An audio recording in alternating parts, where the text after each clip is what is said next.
GK मस्ती MS में आपका फिर एक बार स्वागत है। और जो आर के नारायण का लास्ट पार्ट बचा हुआ है, 65 तक क्वेश्चंस हो गए थे, उसके आगे के हैं 66। Who is Chandran's poet friend in the bachelor of arts. The bachelor of arts उपन्यास है, उसमें चंद्रन का कवि मित्र कौन है? कवि भी है और चंद्रन का मित्र भी है, तो वो है मोहन। कौन चंद्रन का कवि मित्र है? Mohan. What name does Chandran give to the girl he loves in the bachelor of Arts. क्या नाम चंद्रन ने दिया है लड़की को जिसे वह प्यार करता है? बैचलर ऑफ आर्ट्स उपन्यास में चंद्रन ने लड़की को क्या नाम दिया है जिसे वो प्यार करता है? तो लड़की को उसने नाम दिया है लक्ष्मी। आर के Narayan is content like Austin. ये कमेंट कौन कहता है कि आर के नारायण के कंटेंट ऑस्टिन के समान है? जैसे ऑस्टिन के उपन्यास हैं, वैसे ही आर के नारायण के कंटेंट हैं, ये कहते हैं professor Srinivas ji. Professor Srinivas. How many parts and chapters does the novel the bachelor of Arts have. The bachelor of arts में कितने पार्ट चैप्टर हैं? तो चैप्टर हैं 4 पार्ट्स हैं और 18 चैप्टर्स हैं।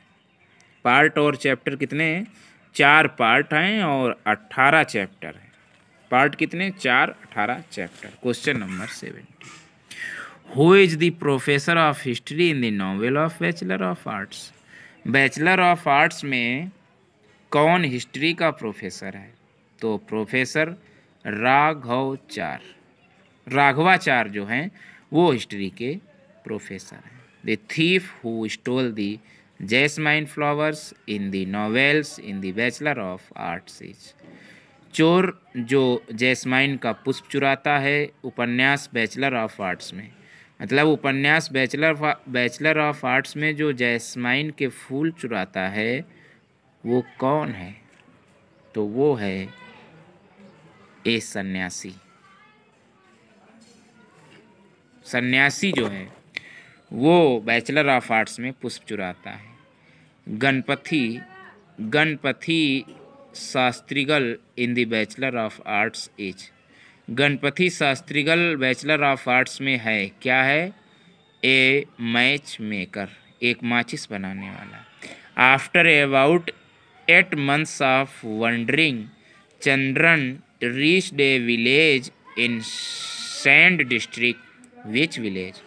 8 महीने इधर उधर घूमने के बाद में चंद्रन गांव को पहुंचता है, और वो गांव जो है सैनड डिस्ट्रिक्ट में है। किस जिले में है? सैनड जिले में है। उस गांव का क्या नाम है? उस गांव का नाम है कुपल। क्या नाम है? कुपल गांव का नाम है। Whom did Chandran marry in the end in the bachelor of Arts. Bachelor of arts में अंत में चंद्रन किससे शादी करता है? तो अंत में शादी उसकी होती है सुशीला से। He was the assistant professor of English. The students hated him and called him elephant master. Identify this character of the bachelor of arts. कौन असिस्टेंट प्रोफेसर है इंग्लिश का? सभी बच्चे उससे घृणा करते हैं और एलिफेंट मास्टर के नाम से जानते हैं। वो कौन है? तो वो और कोई नहीं, मिस्टर गजपति हैं। कौन से हैं? गजपति। गजपति को एलिफेंट मास्टर कहा जाता है, जो इंग्लिश के असिस्टेंट प्रोफेसर है। नारायण ने ग्रेजुएट महाराज कॉलेज से किया था, मैसूर में, जो है बताया है हमने जीवन परिचय में। नारायण्स कैरेक्टर आर फ्रॉम। नारायण के कैरेक्टर जो हैं वो आते हैं साउथ इंडिया से, नॉर्थ इंडिया से या ईस्ट इंडिया। तो जाहिर सी बात है साउथ इंडिया से पात्र इनके आते हैं। साउथ इंडिया के अधिक पात्र हैं क्योंकि साउथ इंडिया के ही थे, तमिलनाडु मैसूर से। 78 question. In the bachelor of arts Seenu is. Bachelor of arts उपन्यास में सीनू है, चंद्रन का भाई है Seenu. The best phrase that fits best for Narayan is. सबसे सर्वोत्तम फ्रेज फिट बैठता है, फिट्स बेस्ट, सबसे सर्वोत्तम फ्रेज जो सर्वोत्तम फिट बैठता है नारायण के लिए वो है रीजनल। अगला है one is tempted to exclaim is not the imaginative experience enough? Why should the author have had to suffer in himself the agony of his character who said? कौन कहता है one is tempted to exclaim is not the imaginative experience enough? Why should the author have had to suffer in himself the agony of his character? उसके character में agony स्वयं है, और जो सफ़र करता है कष्ट, लेखक जो है कष्ट झेलता है। क्यों ना लेखक को कष्ट झेलना पड़े, क्योंकि उसके कैरेक्टर में खुद एगोनी है, तो उसे ललचाया जाता है एक्सक्लेम करने के लिए। उसकी कल्पना का अधिक भाव है। तो ये कौन सा पात्र है, कौन ये कहता है? तो ये कहते हैं ग्राहम ग्रीन कहते हैं इंट्रोडक्शन ऑफ गाइड के इंट्रोडक्शन में। Next, Narayan wakes in me a spring of gratitude. Narayan wakes in me, मुझ में नारायण जगाते हैं एक spring of gratitude. For he has offered me a second home, without him I could never have known what it is like to be Indian. Who said, ये कौन कहता है? नारायण मेरे अंदर कृतज्ञता की भावनाएं जगाते हैं, मेरे लिए वो ऑफ़र करते हैं, दूसरा घर ऑफ़र करते हैं। बिना उनके मैं जान नहीं सकता what is like to be Indian, कि भारतीय क्या है, बिना उनके हम जान नहीं सकते। ये बात कौन बताता है? तो ये बात कही गई है ग्राहम ग्रीन की बैचलर ऑफ आर्ट्स का जब इंट्रोडक्शन देते हैं, तब इंट्रोडक्शन देते हुए R.K. नारायण के बारे में कही गई है ग्राहम ग्रीन के द्वारा। True history was neither fiction nor philosophy. सच्चा इतिहास ना तो कहानी होती है और ना ही दर्शन होता है। ये लाइन जो है बैचलर ऑफ आर्ट्स में आई है। सच्चा इतिहास ना तो कहानी होता है और ना ही दर्शन होता है। Who is an eminent astrologer and an complier in Malgudi in the bachelor of arts. कौन इमिनेंट एस्ट्रोलॉजर है और एल मैनिंग कंप्लीयर है मालगुदी में? मालगुदी शहर में कौन इमिनेंट एस्ट्रोलॉजर है और कौन एल मैन कंपेलियर है? ये बैचलर ऑफ आर्ट्स के अनुसार कौन है? तो वो है साउथिगल। कौन है? Sastrigal. Friendship was another illusion like love. Friendship दूसरा एल्यूशन है लव की तरह। How it did not reach the same mad heights, लेकिन ये सेम मैड हाइट्स तक नहीं पहुंच पाता। पीपल प्रिटेंडेड, लोग बहाना करते हैं कि दे वर फ्रेंड्स, लोग बहाना करते हैं कि वो मित्र हैं। व्हेन, जब the fact was they were brought together by force, लेकिन बहाना करते हैं कि वो मित्र हैं जब द फैक्ट, जबकि तथ्य यह है कि वो खींचे जाते हैं एक दूसरे के साथ में फोर्स के द्वारा। ऑफ सर्कमटेंसेस, मतलब वो दोस्ती का बहाना करते हैं, लेकिन उनकी दोस्ती सिर्फ या तो परिस्थितियों के अनुसार होती है। Friendship what meaningless expression had come into use, और फ्रेंडशिप अगर मीनिंगलेस बिना अर्थ की कही जाए तो एक्सप्रेशन होता है कम इनटू यूज, मतलब पास आना प्रयोग के लिए, यही दोस्ती है। ये कौन कहता है? तो ये कहता है चंद्रन इन बैचलर ऑफ आर्ट्स में। बहुत अच्छी परिभाषा दी है दोस्ती की। People married because their sexual aptitude had to be satisfied and there must be somebody to manage the house. There was nothing deeper than that in any man and woman relationship. लोग शादी करते हैं क्योंकि वो sexual भूख मिटाने के लिए, अपनी संतुष्टि करने के लिए। कुछ लोग ऐसे भी होते हैं जो परिवार को मैनेज करने के लिए शादी करते हैं। देयर वाज नथिंग डीपर, लेकिन दूसरा वाला कुछ, लेकिन नथिंग डीपर, लेकिन कोई भी डीपर नहीं है। Any man and women relationship, लेकिन गहराई कुछ भी नहीं है। आदमी और मनुष्य की रिलेशनशिप में गहराई कुछ नहीं है। एक तो शादी की जाती है सेक्सुअल भूख के लिए, और दूसरा अपना कोई लोग जो हैं वो अपने घर को मैनेज करने के लिए करते हैं। बाकी आदमी और औरत के रिलेशनशिप में कुछ भी डीपर नहीं है। तो ये गहराई कुछ भी नहीं है। तो ये है बैचलर ऑफ आर्ट्स का कोटेशन।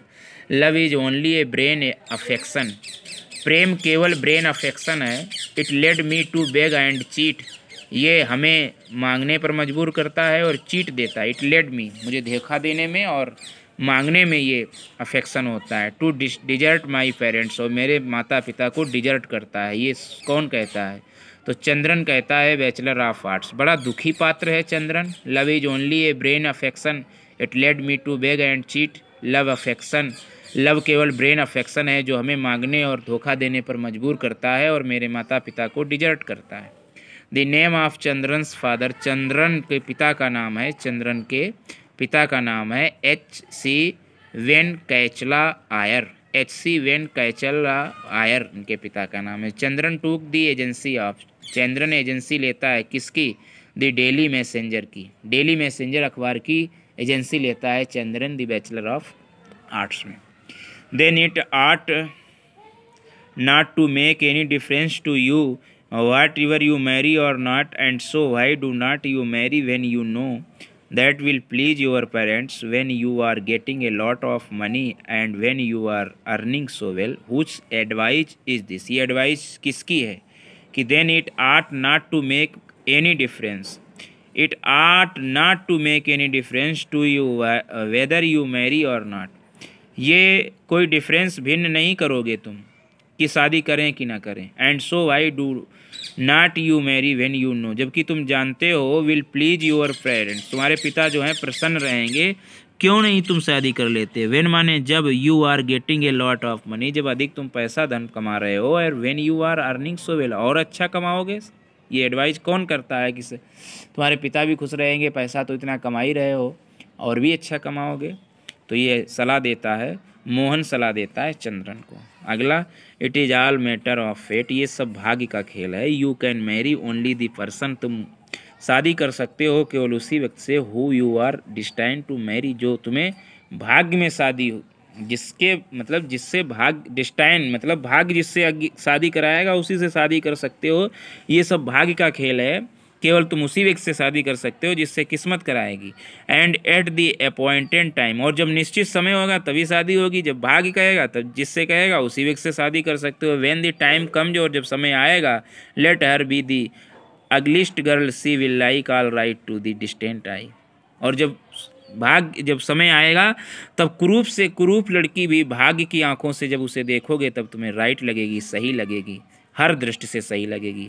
तो ये कोटेशन मदर कहती है बैचलर ऑफ आर्ट्स में। ये कौन कहता है? ये माँ कहती है कि ये सब भाग्य का खेल है बेटा, और भाग्य, तुम शादी कर लोगे केवल उसी व्यक्ति से शादी करोगे जिससे भाग्य कराएगा, और निश्चित समय पर करोगे जब भाग्य कहेगा, और वो कुरूप से कुरूप लड़की हर दृष्टि से तुम्हें सुंदर लगेगी जब भाग्य आपको भाग्य की आंखों से देखोगे। तो ये माँ कहती है बैचलर ऑफ आर्ट्स में। अगला point, which work of Narayan tells about his views on the US when the travelled there, कौन सा उपन्यास नारायण का हमें व्यूज ऑन द US के बारे में बताता है, ट्रेवल्ड देयर। तो ये माई डेटलेस डायरी के बारे उपन्यास जो है हमें बताता है कि US की यात्रा के बारे में, दृष्टिकोण वहाँ यात्रा के बारे में। If the girl is not bad looking, यदि कोई लड़की अच्छी दृष्टिकोण की नहीं है, बैड दृष्टिकोण की नहीं है, and if you are getting some money into the bargain, why do not you marry, you will have some money and the benefits of a permanent help mate who said. ये कौन कहता है कि यदि कोई लड़की बैड लुकिंग नहीं है और यदि तुम कुछ धन दे रही है तुम्हारे बार्गेन, तुम्हारे भार में, उसके बदले में, व्हाई डू नॉट मैरी, तुम शादी क्यों नहीं कर लेते। You will have some money, तुम्हें कुछ पैसा मिलेगा और बेनिफिट होगा, परमानेंट हेल्प करेंगे, करते रहेंगे पैसे वाले लोग। तो ये सलाह देता है Mohan the bachelor of arts में। अगला है, if one has to marry one must do it for love, if there is such a thing, और for the money and comforts, there is no sense in shutting your eyes to the reality of things. I am beginning to believe in a Coleus realism who said। ये कौन कहता है? ये मोहन कहते हैं the bachelor of arts में। यदि one has to marry one, यदि कोई व्यक्ति शादी करना ही पड़ता है, इट फॉर लव, प्रेम के लिए, if there is such a thing, ये इसी प्रकार की वस्तु है, या पैसे के लिए, एंड कंफर्ट, या आराम के लिए, देयर इज नो सेंस, इसमें कोई भाव नहीं है, सटिंग योर आइज, तुम्हारी आंखों में सटिंग के लिए इसमें कोई सेंस नहीं है, to the reality of things, वास्तविकता की, वस्तुओं की वास्तविकता के लिए। I am begging to believe, मैं कह रहा हूँ विश्वास करने को इनका इलियस रियलिज्म, इस वास्तविकता को पहचानने के लिए। तो ये मोहन कहता है बैचलर ऑफ आर्ट्स। मोहन भी पीछे पड़ गया है चंद्रन के।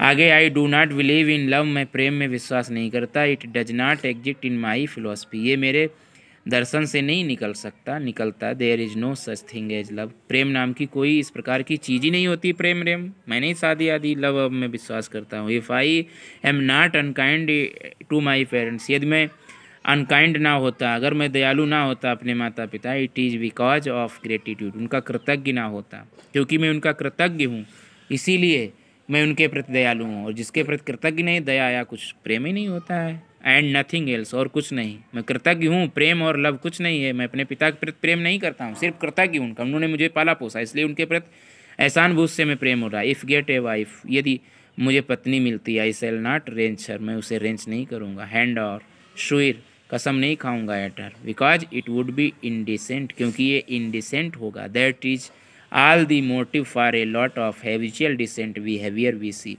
which we call love, और उस बिहेवियर को माने हैबिचुअल डिसेंट व्यवहार को हम देखते हैं जो होता है अधिक संख्या में, उसे को हम प्रेम कहते हैं। देयर इज नो, ये इस तरीके की प्रेम जैसी चीज़ नहीं है। ये कौन कहता है? ये चंद्रन कहता है, द बैचलर ऑफ। प्रेम रेम कुछ नहीं है, सिर्फ एहसानों का ही नाम, ग्रेटिट्यूड का ही नाम दिया जाता है प्रेम का। पत्नी होगी हमारी और हम उसके रेंज करेंगे, हैंड उसके रेंज को खींचेंगे और कस्में खाएंगे उससे, क्योंकि वो इंडिसेंट होगा। और यही इंडिसेंट की भावना गतिशील हो जाएंगी। हैबिचुअल डिसेंट बिहेवियर हमें प्रेम दिखाई देगा, लेकिन हम इसे प्रेम नहीं कहते। ये तो सिर्फ प्रेम जैसी कोई बात नहीं है। अगला है, ugliness and beauty is all as it strikes one's eye, everyone has his own vision, how do all the ugly girls in the world get married. Ugliness मतलब कुरूपता और सुंदरता हैं सभी, क्योंकि इट स्ट्राइक्स वन साइज, ये सब आँखों का खेल है, आँखों पर जोर देती हैं। एवरीवन, प्रत्येक व्यक्ति के पास में अपनी विजन, अपना अपना विजन होता है, अपना अपना दृष्टिकोण होता है। हाउ डू ऑल दी अगली, कैसे सभी अगली गर्ल, कैसे सभी कुरूप लड़कियां इन दी संसार में शादी कर लेती। मतलब कुरूपता और सुंदरता का भी अपना अपना दृष्टिकोण होता है। अगर सभी लोग एक ही जैसी आदतों, एक ही जैसी दृष्टि होती तो फिर ये सारी कुरूप लड़कियों की शादी कैसी हो जाती। तो ये कहता है, मदर कहती है बैचलर ऑफ आर्ट्स में। अगला है, it is all settled already, the husband of every girl and wife of every man, it is nobody choice. ये सभी सेटल्ड, पहले से ही सेटल्ड हैं। The husband of every girl, प्रत्येक लड़की का हस्बैंड, और वाइफ एवरी मैन, प्रत्येक लड़की का हस्बैंड और प्रत्येक व्यक्ति की पत्नी, ये सब पहले से ही सेटल है। इट इज़ नोबडी चॉइस, ये किसी व्यक्ति की चॉइस नहीं है। ये कौन कहता है? ये मदर कहती है। मदर जो है भाग्य पर ज़्यादा जोर दे रही है बैचलर ऑफ आर्ट्स में।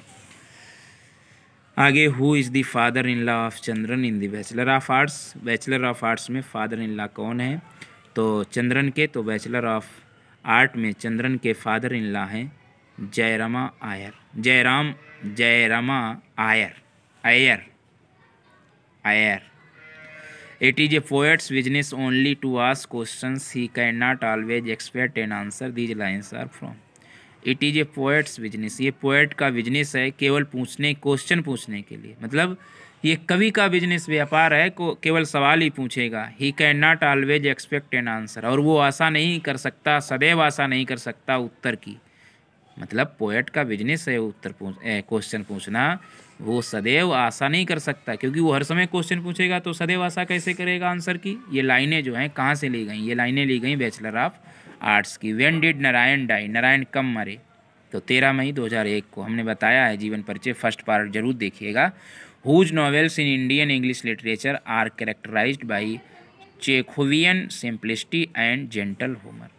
कौन सा नॉवेल इंडियन इंग्लिश लिटरेचर को कैरेक्टराइज करता है चेकोवियन के हिसाब से, सिंप्लिसिटी बड़े साधारण रूप से, और जेंटल ह्यूमर के साथ में? तो नारायण जो है, नारायण के नॉवेल्स जो हैं भारतीय इंग्लिश लिटरेचर को कैरेक्टराइज करते हैं, विशेषता बताते हैं चेकोवियन सिंप्लिसिटी और जेंटल ह्यूमर के साथ में। तो ये तो हमारा आर के नारायण वाला पार्ट जो पूरा कंप्लीट हुआ। 100 क्वेश्चन ही थे सुधीर के अरोरा में। अगला जो हमारा आएगा वो आएगा कमला दास जीवन परिचय, वो नेक्स्ट पार्ट में देखिएगा। Thanks for watching.